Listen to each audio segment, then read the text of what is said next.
This video shows how to create the sales order. Type VA01 and press enter. Enter the order type ZORD.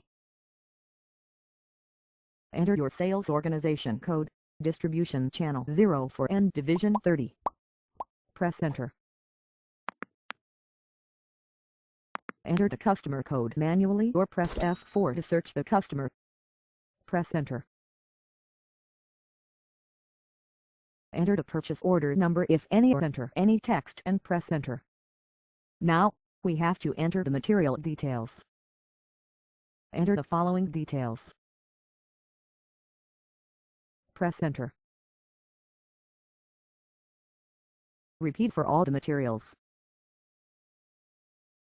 Go to Item Overview to add more materials. Click button to see the pricing.